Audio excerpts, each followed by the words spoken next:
welcome to Model Kit Stuff, and today's first impressions video is this brand new tool, Revell 1/72 scale Mandalorian Razor Crest, which is that spaceship. So this has landed to me today. It's the 16th of December as I'm recording this. And I'm quite relieved because I've actually ordered two of these, and one of them is for my 9-year-old daughter for Christmas, so that's just come in the nick of time. I was getting a little bit worried that we might not get it in time, but yeah, it's here. So this is a brand new model kit from Revell. It's been hitting the shops in the last few days, and I know there's 1 or 2 reviews of this already out there, so I will say from the offset that I have bought this with my own money. It's not been given to me to review, so everything I say in this is my view and it's not influenced by anybody. So if it's brilliant, I'm going to say so, and if it's rubbish, I'm going to say so. So this is from The Mandalorian. So if you're not familiar with The Mandalorian, it is a spin-off series from the series of Star Wars films and carries on where the last film left off in a sort of post-Empire world, and it's sort of Star Wars does a spaghetti western with the Mandalorian character, this chap here, being Clint Eastwood, and a number of gritty, slightly grimy villains that he comes across along the way, and the story revolves around a little what's universally known as a Baby Yoda. But yeah, I think you can still only watch it on Disney Plus, which is who it's licensed by. But yeah, that's what The Mandalorian is. It's quite a good fun program. So let's have a look at the kit. Well, this is the box. It's quite a sizable box, as you can see. It's a level 3. On the front we've got a nice illustration of the spaceship that we're going to be building in here, and there's a little X-Wing in the back there just tying it to Star Wars. Tells you that it's Star Wars, that it's Mandalorian. We've got a picture of the Mandalorian there, and the name of the ship is the Razor Crest. It's 1/72 scale, and despite it saying it's level 3, there's only 101 parts, so that'll be interesting to understand. And 33.7 centimetres long, so a reasonable size for a 1/72. As I look at the sides, they are both the same, so more Mandalorian and imagery of the ship. We have a kit number of 06781.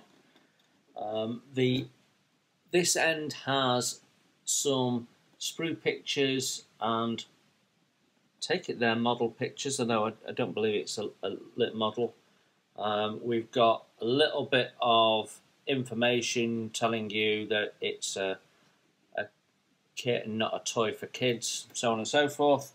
And this end has the same as the sides, and if we turn it over on the back, we've got the paint shout out, a reference to some tools, more shots of the finished model, which is quite nice to see, and more information, including a little bit of information about what the ship is.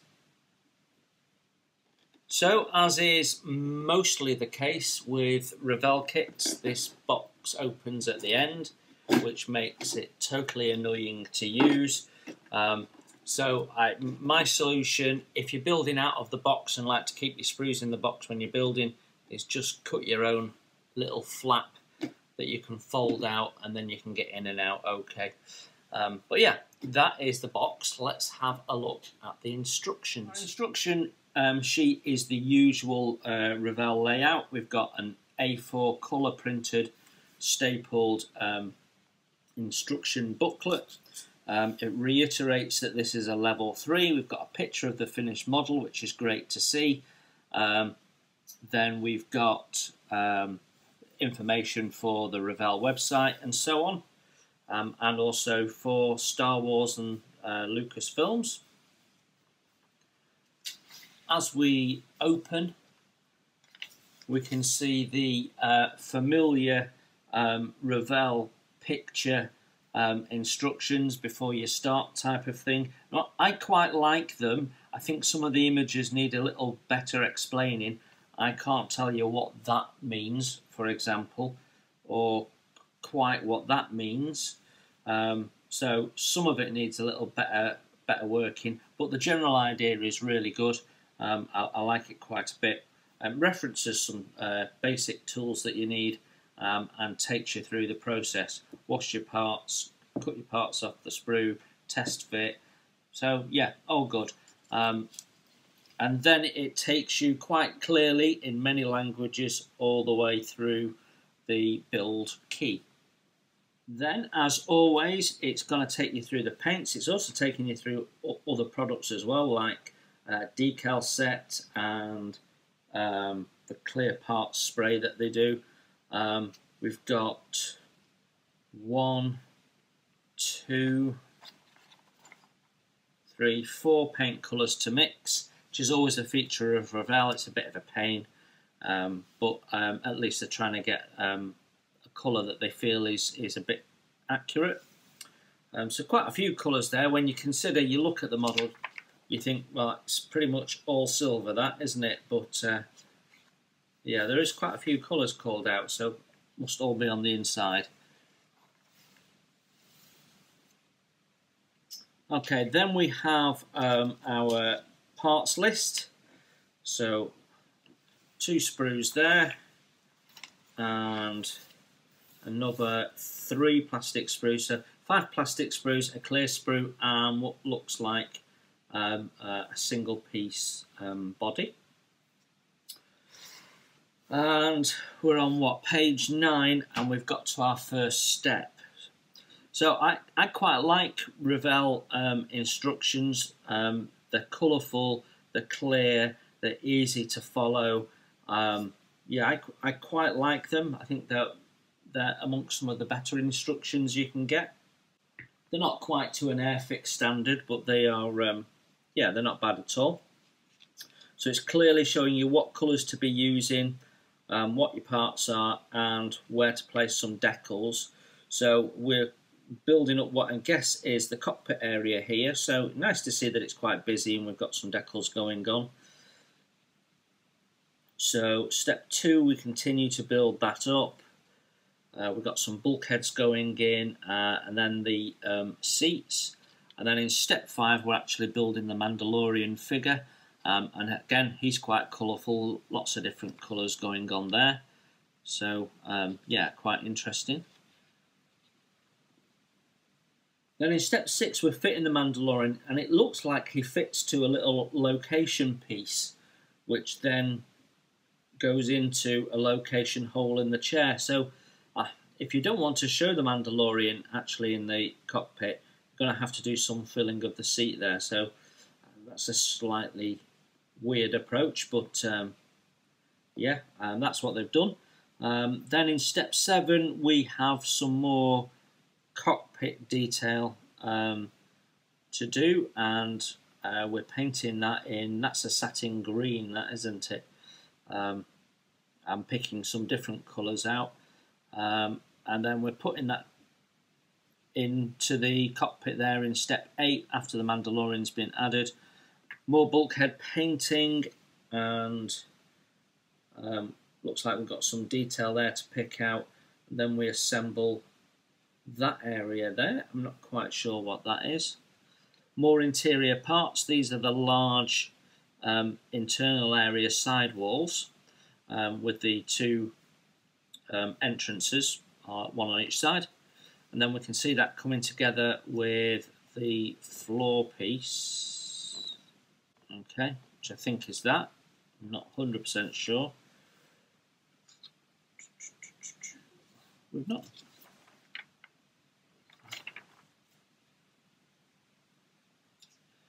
So it's telling us to build up that, which is that. It's telling us to build up those, which is that. But it's not actually giving us a part number for that.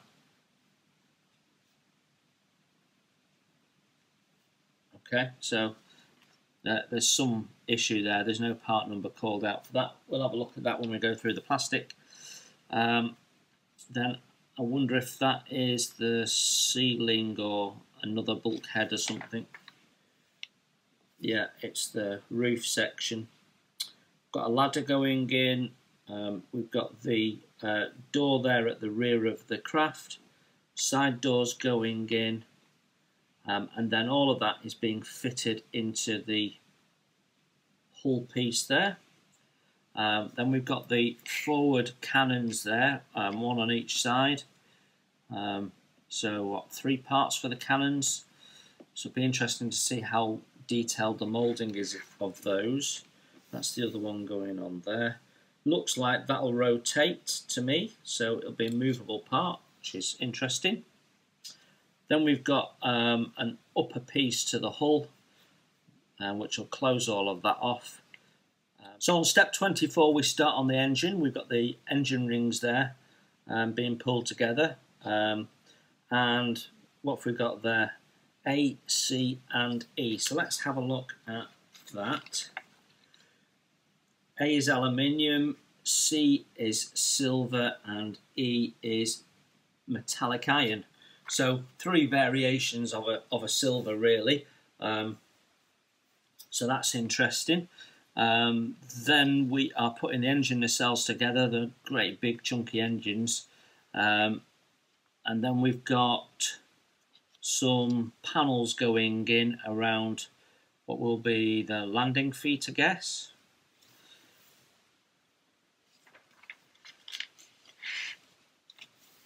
Engine nacelles being completed and being added on. That's just a repetition of what we've just done on the other side. Then we're adding the clear parts in step 31 to the front.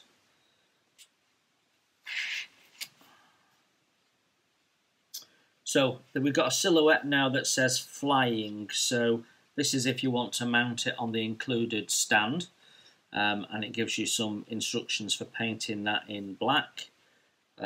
So basically we're closing up these holes, which will be where all the landing feet are coming from, and drilling a couple of holes so it'll mount on those 2 pegs. And that then completes that model for the flying version, 38 steps. Not sure I'm seeing why it's a level 3 at this stage. Maybe the fit's rubbish. So step 39 continues the build for those that want to show the model in a landed configuration. So we're building up what I'm guessing is the front landing foot, which is 3 parts, and then we've got some form of door flap there, which will close up around it. Then we've got more feet to build up, several parts involved in those. And then they click into the sides there, so then we're repeating that process. And it shows you an image of the model front on there so that you can balance these so they don't come out on the exact angle. If you look at it very carefully, there's a slight change in direction at this meeting point, so be wary of that. Then we've got the hydraulic rams going into the gangplank there, and there's another bit going on there for the same reason, just to extend the walkway, and more hydraulics. So that's it. So 50 steps, but a bit less because we've got what, 6 steps there that are so 44 steps in all if you're doing the landed version. So that's not a lot of steps, and it's not a huge part count.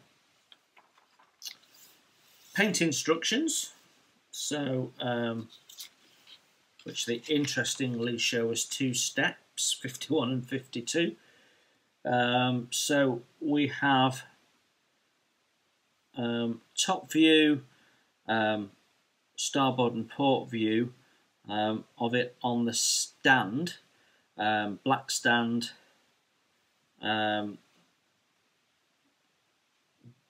black walkways. Ends of the engines are a slightly different colour, so they'll stand out quite nicely. We've got a couple of decals to put on, 2, 3, 4 decals to put on, so it's not massively heavy on decals. And then so that's the underside view, and then we've got a front and a back view. So most of the paint instructions were called out as we went along. It's really just the main body. So, and that is it for the instructions. Let's have a look at the decals next. So we have a decal sheet here. It's relatively small. There's not that many decals. We have some of the interior cockpit component ones, and they look quite nice and in keeping with the feel of the series. I didn't spot where they went in the instructions, so I'm not quite sure. And that looks like a walkway or something marking. Got to say, they are quite thick. They are quite thick, and some of them have quite a bit of film around them, but that's partly because of how they're designed with all these scratches on. And that's a bit of an... I guess people are going to have mixed feelings about this. What they've done is they've done the decals already sort of worn. And that means that then you sort of are compelled to do a weathered version of the model finish, because you don't want to do a showroom condition model and then put a decal on that shows it's all chipped. That doesn't make sense. I think personally it would have been better if they'd given you an option of undamaged decals and damaged decals, because the other point I'm going to make here is there'll be a lot of modelers who would prefer to put the decals on perfect and then weather them themselves and strip them back with overlays of metal and use their own chipping and paint techniques to get an effect that is carried on throughout the rest of the model. So doing the decals already weathered, if for youngsters that might be quite interesting, but for many modelers I think that poses a bit of a problem, and you might find that you end up having to do some masking and do your own spray painting instead of using the supplied decals. Yeah, I'm not massively enamoured with those, and they are quite thick, so yeah, not brilliant I don't think. So let's look at the plastic then, and we're going to start with this single piece lower hull of the Razor Crest, 1/72 scale, so fair size piece of equipment I think. We've got a lot of location points for this top to go on. We've got openings at the rear and at the sides for doors. We've got a landing feet recessed there. The other landing feet are going to go on there. We have a lot of nicely rendered panel lines.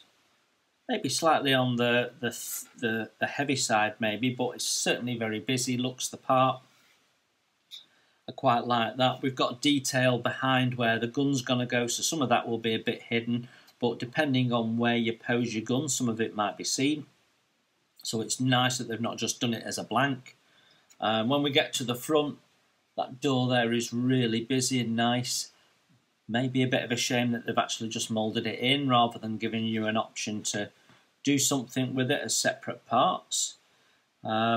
We've got window frames that have a lip on the inside to retain the glazing.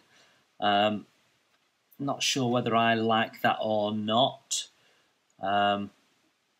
Might do something with that when we are working on it. It's a bit lumpy as well. It's not very tidy. The moulding there is definitely could be improved. As we look underneath, there's loads of detail underneath. They've not simplified it. We've got all sorts of tanks and bits and bobs there to make it look suitably busy. So I like that. The inside area is nicely depicted as well. So plenty of wash and weathering opportunity in there. That's nice. Same with the back there. Yeah, all looks good. I'm guessing they were given some form of schematic for the outside so that they know where to put things. But yeah, that looks all right, doesn't it? Looks, as sci-fi models go, that doesn't look too bad at all. Okay, sprue A, and we definitely have got a floor, even though there wasn't given a number in the instructions. It's A17 in reality. So we've got this large floor area here, which has got some patterning on down the centre there, you can see, and some form of container unit there, and I'm not quite sure what that is, toilet maybe. But yeah, there is a little bit of detail there, although it does look a little simplified, but that might be right. I have had a look and it's difficult to find images of the interior of the ship, so we're going to have to go with what Revell have presented. This is the ceiling, and there's detail on there which is nice. Those little recesses there are for little like hand hooks or something like that. And I know that we've got bulkheads and things going in there as well. The two side bulkheads are nicely done. They're quite busy. Obviously, some of these parts would come out a lot better if they'd been moulded separately, but this is an interior part. Your door's there, and then you've got an open door there. So you will see some of these, and because they're moulded in, they just don't look quite as crisp as they could have done if they were separate parts. And I think when you've got a part count that's 101, you can afford to separate some of these parts and break them down a little bit. So it's saving cost here. It's reducing the amount of tooling they're doing. So it's cost reduction exercise that for me. The ladder. Separate ladder, pretty basic and nondescript. Yeah, but despite that, it still looks fairly busy, doesn't it? I think there's probably more pipe work and stuff you could probably add, but that looks quite busy. If you pick things out in different colours, it should look quite nice. There is a moulded on ladder there as well. You know, when they've done one separate, why not do two separate? A couple of caps there, I think they might be for the rotating guns on the front. And then we've got these two external parts which go round the landing gear. And they're a bit, again, nicely detailed like the hull, just a little bit soft moulded possibly. No, maybe it's supposed to be like that.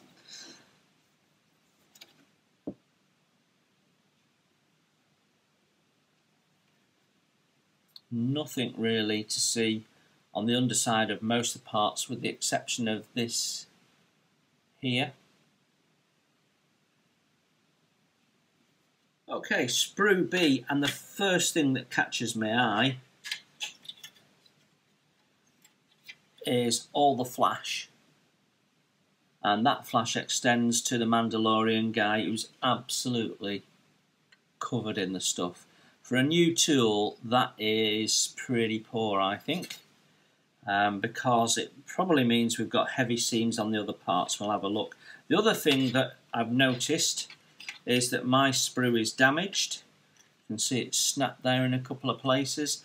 Considering this is a brand new kit, it's literally coming from the manufacturer to my distributor, to me.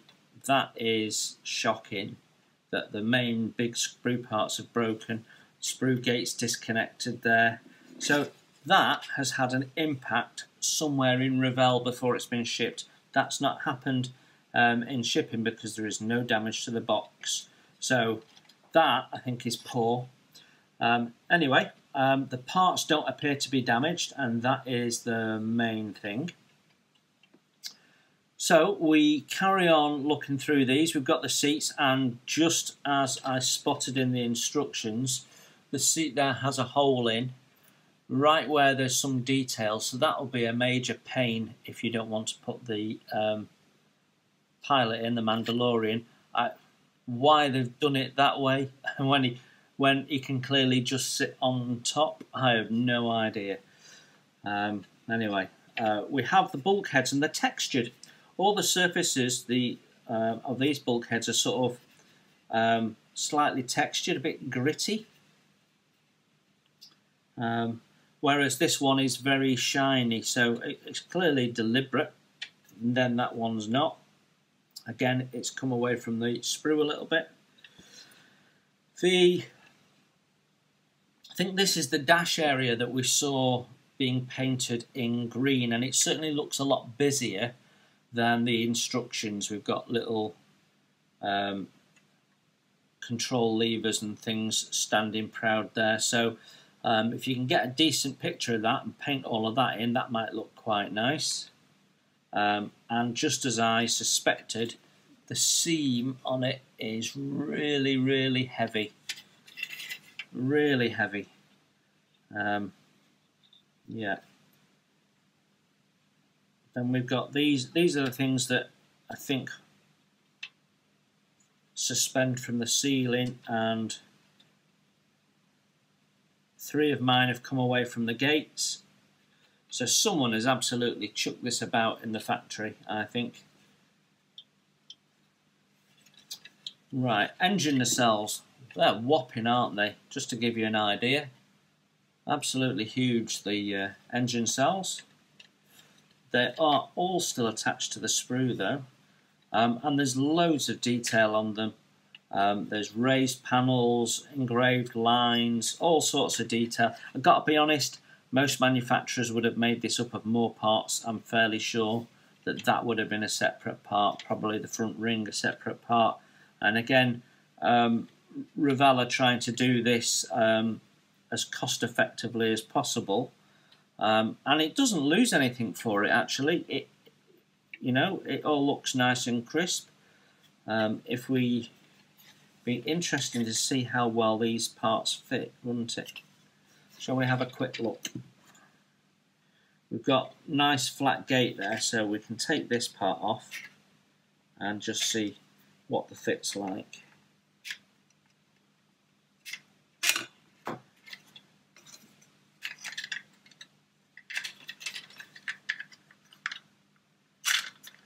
There's no location pegs or anything for this really.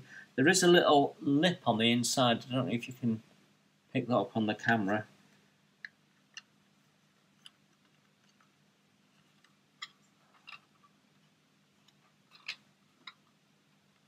Well, that's going together really nicely on that side.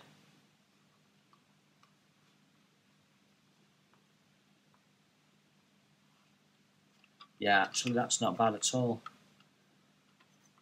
I mean, I expect nothing less given that it's a brand new kit, but yeah, fit on that is nice. So that's good to know. Lots of detail on the surface there. Gives you lots of weathering opportunities. And lots of flash on the Mandalorian gives you lots of clean-up opportunities. Okay, sprue C. So on our third of our plastic sprues, and the main piece is this huge top that goes on. Again, other manufacturers, I absolutely know just by looking at it, would have done this with more parts. I can see that being separate parts. Maybe even some of this. And again, Revell have not lost anything particularly by moulding it all as one complete part. Yeah, it looks really nice and busy, doesn't it? there is a little bit of scratch damage. Again, this is all slightly textured, and I can see in the light little shiny patches where it's been scratched because there's 2 sprues in every bag. So they're rubbing together and making some damage for it. We've got the walkways there, lots of detail on there, nicely textured. The cannons, a little bit soft moulded, but under paint will look fine. And then we've got these inside bulkheads. I can see the can actually rub it off with my fingers, the release agent. But yeah, lots of little details. There's sort of floating details, makes you wonder if there should be some cabling and bits and pieces joining things up. So again, any references would be handy, I think. Flipping it over, bit of texture again on these. These are the drop-down walkways from the side doors.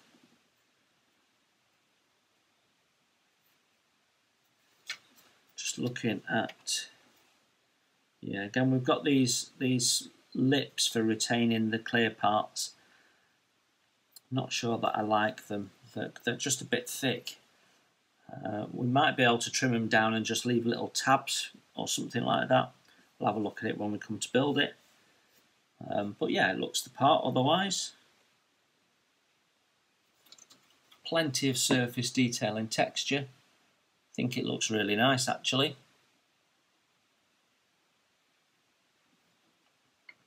Sprue D, and we've got more parts that are coming adrift from their sprue. This I think was in the same bag as the one that was broken. So that might explain that, but I don't see any damage to the parts. So we've got the front and back sections for the engine nacelles there, and the little rocket cowls. They look quite nice. We've got a little Revell Razor crest copyright information printed on what I think will be, yeah, that's the outside, that's the inside. So I don't know whether that'll get covered up or not, but there's panel lines on there. So why they would do that, I have no idea. So if that's visible, if you've got the door closed and that's going to be visible, you have to chisel that off, aren't we? That's bonkers. Anyway, yeah, bonkers. That looks like the rear door frame, which has got some nice detail on it. None of these parts are particularly delicate. They're all quite chunky, quite thick, quite heavily done. A lot of plastic actually.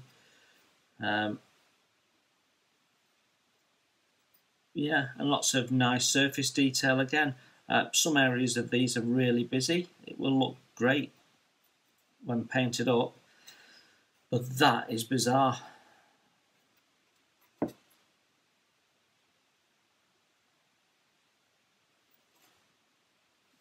our last plastic sprue is G, and we have the stand components there. So I've not seen a stand in that configuration before, so it's clearly bespoke to the Mandalorian. It has a bit of sink in it, given the fact that it's a huge piece of styrene with great big lumps in it. That's sort of inevitable, but it's not too bad. It will polish out, and as you're likely to be painting it, it's not a big job. Polish it out, or a little bit of Mr. Surfacer and a sand, and you'll be good. We've got quite a nice bit of detail on these parts, which I think are to do with the landing gear. All of this appears to be landing gear. And again, it looks chunky and it looks busy.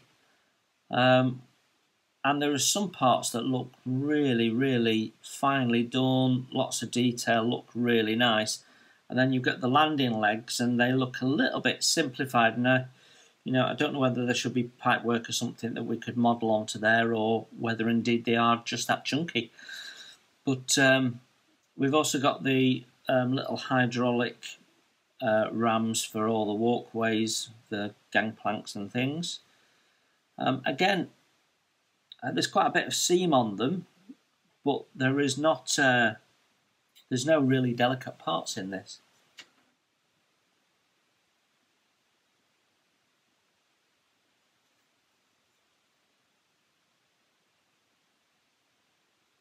So our last fret of parts are the clear parts,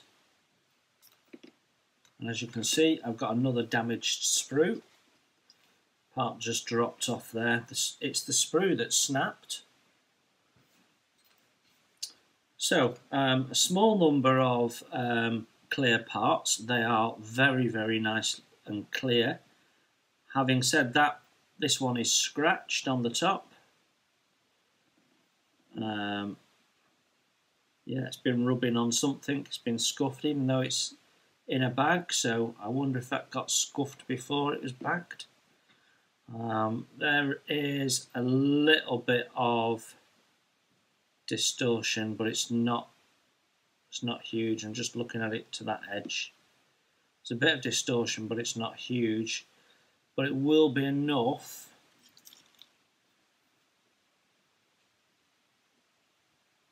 no, it won't make any difference to the figure. When you view the figure, he's not going to look distorted, which is what you'd be mainly worried about. Yeah, all the parts look nice and clear. So there's only that scuff really that's an issue. No flash or anything, so if you can see the scratch marks on that, just on the top of that one there. Having said that, as I'm looking at this, that one is absolutely horrendous for distortion. That one is nice and clear, the opposite one. That one is dreadful. It's like looking into drying glue. So there we have it, the new Revell Razor Crest in 1/72 scale. What are my first impressions? I think I've got a number of different thoughts about this kit, and I have been looking forward to the release of this for a little while. So I'm going to say what I'm going to say very carefully here. Firstly, I think there's a little bit of marketeering going on here a little bit. Level 3. Don't believe that was what we've just seen as a level 3 kit. There is no complex construction. There is not really a big part count, and the parts that we've got are not particularly fiddly. So my daughter's just finished a starter set which had smaller, fiddlier parts than this does. It's a level 2, possibly, and to be honest, if you're not using the landing gear, I would say this was a level 1 build. It's very simple, so I'm not quite sure how Revell come to decide whether it's level 3 or not, but it does make me feel like they're saying that to attract people in, to make them think it's a more complex model than it actually is. And as we saw as we went through the plastic, the part count is low, and probably deliberately low to keep the cost down. Not that that's a bad thing if it's keeping the cost of the kit down for the modeler and it's not affecting the overall feel and look of the finished model, which I don't think it is, to be honest. I don't think the detail of the model was losing anything by having a lower part count in this instance. But I don't agree it's a level 3. I would argue it was a level 2, borderline.